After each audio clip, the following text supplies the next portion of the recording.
Dear students, I hope you all are fine. हम लोग का इस वक्त जो चैप्टर चल रहा है वो परसेंटेज का है, जिसमें हम एक्सरसाइज 8A तकरीबन सॉल्व कर चुके हैं। इसके बाद हम 8B सॉल्व करेंगे। ये जो पिछला चैप्टर था एरिया एंड पैरामीटर, इसके कुछ टॉपिक्स रह गए थे, जिसमें एक area and parameter of triangle था और साथ साथ कुछ कॉम्पोजिट शेप्स था। जैसे ही आप परसेंटेज का चैप्टर 8A और 8B एक्सरसाइज खत्म कर लेंगे, उसके साथ ही आप दोबारा हेडिंग डालेंगे एरिया एंड पैरामीटर, जो परसेंटेज से पहले वाला चैप्टर था, और उसके नीचे ये जो आज की जो स्लाइड्स में समझाऊंगा वो एज इट इज ओपन करके अपनी कॉपी पे लिख लीजिएगा। राइट?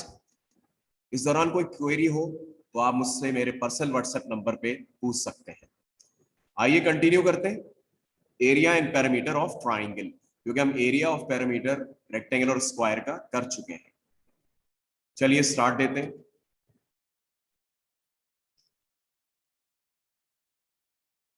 फॉर्मूला ऑफ एरिया, आपके सामने एक ट्राइंगल बना हुआ है जिसका नाम है ABC। याद रखिएगा, ट्राइंगल को उसके कोनों के नाम से स्टडी किया जाता है। अगर कोई पूछे कि ट्राइंगल का नाम क्या है तो आप बोलेंगे ABC, तो ABC ट्राइंगल, राइट? ट्राइंगल वो शेप होती है जिसके 3 साइड्स और 3 एंगल्स होते हैं। हमारा यहाँ डिस्कशन है एरिया ऑफ अ ट्राइंगल, तो मैं ब्रैकेट में लिख दिया ABC, यानी हम ABC ट्राइंगल की बात करेंगे। अब आप इसमें एक बात देखेंगे, मैंने A से बिल्कुल सीधी एक लाइन ड्रॉ की जो BC के ऊपर आके ड्रॉप हो गई और उसका नाम दे दिया D।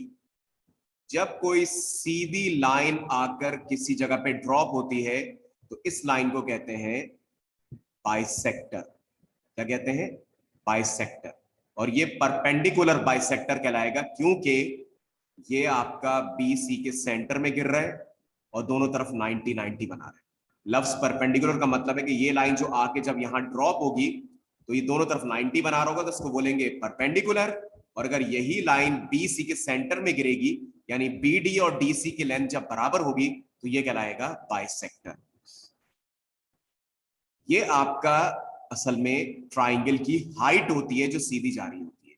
ट्राइंगल की हाइट आप ऐसे भी ड्रॉ कर सकते हैं, यहां से सीधा ड्रॉ करें और एक ही सीध में ले आए, यहां से सीधा ड्रॉ करें और एक ही सीध में ले आए, तो ये भी हाइट है, ये भी हाइट है और ये भी हाइट है। तो ये तीनों हाइट हमेशा बराबर होंगी, चाहे वो ट्राइंगल के बाहर से ड्रॉ किए जाए या ट्राइंगल के अंदर से। एरिया ऑफ अ ट्राइंगल का formula A is equal to half base into height. इसमें AD जो है वो हाइट है और BC जो है वो बेस है, ठीक है? और यहाँ पे BE और CF आपकी हाइट्स हैं और ये तीनों हाइट्स सेम होंगी। तो फॉर्मूला आपको याद रखना है, A is equal to half base into height. Question number 1, area निकालना है। AD हाइट है, BC बेस है, जैसे मैंने आपको बता दिया। अगर AD की लेंथ 6 होगी और टोटल BC, क्योंकि ट्राइंगल ABC की बात कर रहे हैं, तो ये ABC इसकी टोटल बेस पूरा का पूरा BC बेस होगा और AD हाइट होगी। जब आप AD की जगह 6 रखेंगे और BC की जगह 9 रखेंगे तो 6 यहाँ आएगा, 9 यहाँ आएगा, 2 3 6, 3 9 27। तो एरिया इसका आ गया 27 स्क्वायर सेंटीमीटर। एरिया की यूनिट के ऊपर पावर 2 लगाना जरूरी होता है। आगे चलते हैं। क्वेश्चन नंबर 2, अगर उलट हो के एरिया दिया हुआ हो, बेस दिया और हाइट मालूम करनी हो, तो एरिया की जगह आपने 24 लिखा, हाफ ऐसी रहा, बेस की जगह 6 लिखा और हाइट की जगह h लिख दिया। 2 1 2, क्योंकि 2 नीचे है, 2 1 2, 2 3 6, तो ये आ गया 24 इक्वल टू 3h, और 3 जब नीचे आके 24 के डिवाइड हो गए तो हाइट आ गई 8 सेंटीमीटर, यानी कि 8 सेंटीमीटर की ये वाली हाइट। यही हाइट ये वाली होगी और यही हाइट ये वाली होगी। आगे चलते। अच्छा, अभी मैंने जो आपके सामने ट्राइंगल बनाया था उसमें आपकी हाइट यूं आ रही थी, यानी A से ड्रॉ होकर नीचे ड्रॉप हो रही थी, ऊपर से नीचे की तरफ। अब आगे वाले डायग्राम देखिएगा, अब के ये इस तरह जा रही है, यानी कि B से लेकर D तक। तो हाइट चाहे यूं हो चाहे यूं हो, लेकिन जरूरी है कि दोनों हाइट सेम हो। हाइट यू भी आ सकती है और हाइट यू भी आ सकती है, इसलिए आज से BD आपकी 10 सेंटीमीटर अगर है और AC आपके बेस हो जाएगा। याद रखिएगा, जिस पर 90 डिग्री ड्रॉ हुआ होगा जहां 90 डिग्री जमीन पे नजर आ रहा होगा वो पूरी की पूरी बेस कहलाएगी। जब 90 यहां था तो बेस ये थी, जब 90 यहां बनेगा तो बेस ये हो जाएगी। हाफ 2 5 10 5 5 25 25 स्क्वायर सेंटीमीटर, ये आंसर।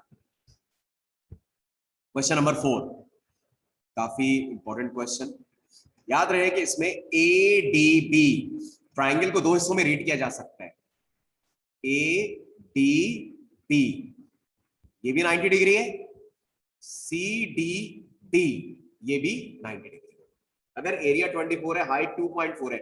आपके मैंने डेसिमल में सवाल ले लिया क्योंकि डेसिमल में लोगों को बहुत मुश्किलात होती है, और बेस लिखी फॉर्मूले में 24 आ गया, हाफ बेस इनटू हाइट।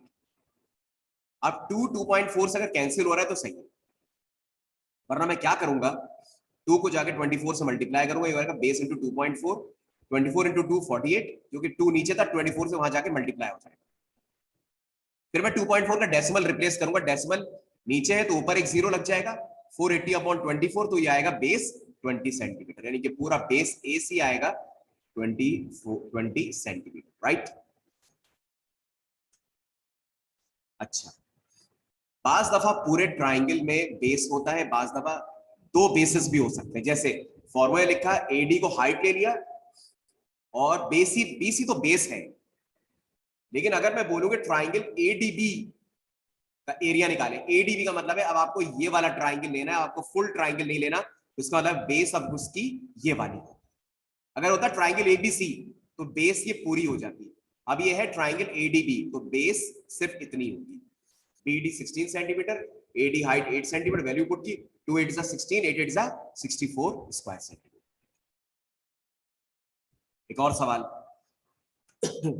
अब आपको ट्राइंगल एडीसी देखना है, उसका एरिया निकालने का तरीका, मैंने बीडी दिया हुआ है 6 और बीसी दिया हुआ है 17, मुझे एरिया निकालना है एडीसी का, इसका मतलब है बेस इसका डीसी होगा।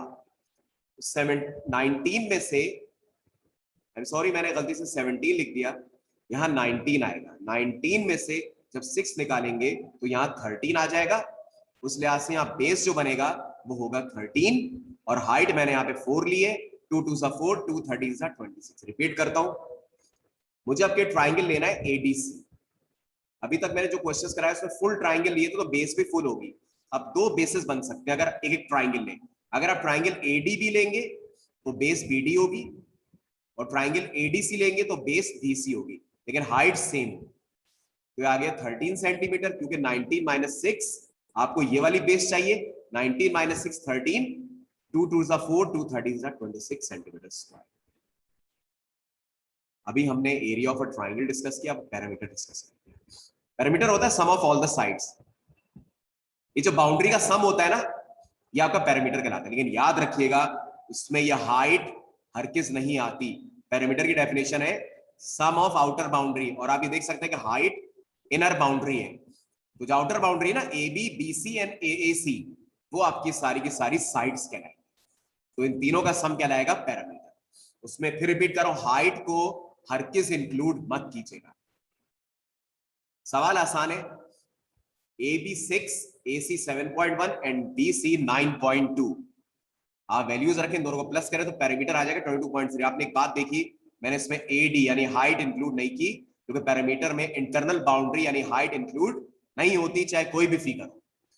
ओके, अगर आपसे कहा जाता कि ट्राइंगल एडीबी का पैरामीटर निकालें, तब उस सूरत में आप सिर्फ ट्राइंगल जब एडीबी लेते तब आप इसको इसको और इसको इंक्लूड कर देते हैं। मतलब ट्राइंगल एडीबी का अगर पैरामीटर निकालने को कहा जाएगा तो उसमें एडी, डीबी और एबी ये इंक्लूड हो जाएंगे और ये पैरामीटर होंगे। लेकिन जब फुल ट्राइंगल के बारे में कहा जाएगा तो एबी, बीसी और सीए आपकी साइड्स होंगी, उसमें एडी इंक्लूड नहीं होगी। ये था हमारा area and parameter of triangle, और मैं आपको बता चुका हूं जैसी परसेंटेज का चैप्टर 8A और 8B एक्सरसाइज खत्म होंगी, उसके साथ आप हेडिंग डालिएगा कंटिन्यू एरिया एंड पैरामीटर, और ये जो सारी स्लाइड्स मैंने आपको अब तक बताई है वो एज इट इज आपको कॉपी पे लिख लेनी है, हम आपको इसका कोई असाइनमेंट नहीं दे रहे। ओके, कोई क्यूरी हो फौरन व्हाट्सएप नंबर पे मुझसे, मेरे पर्सनल व्हाट्सएप नंबर पे कांटेक्ट कीजिएगा। थैंक्स फॉर वाचिंग, और बहुत अच्छी तरह पढ़ाई कीजिए। इसके बाद एक लास्ट चैप्टर टॉपिक होगा कॉम्पोजिट शेप, वो भी एरिया एंड पैरामीटर का होगा, और फिर हमारा सिलेबस कंप्लीट हो जाएगा। अपना और पेरेंट्स का बहुत ज्यादा ख्याल रखिए। ये आपको जो स्लाइड है या तो मैं व्हाट्सएप कर दूंगा और साथ साथ आपको केपीपी के ऊपर भी अपलोड कर दूंगा। ये सारी स्लाइड्स आपको अपनी कॉपी पे एज इट इज लिखनी है, ठीक है, कॉपी करनी है।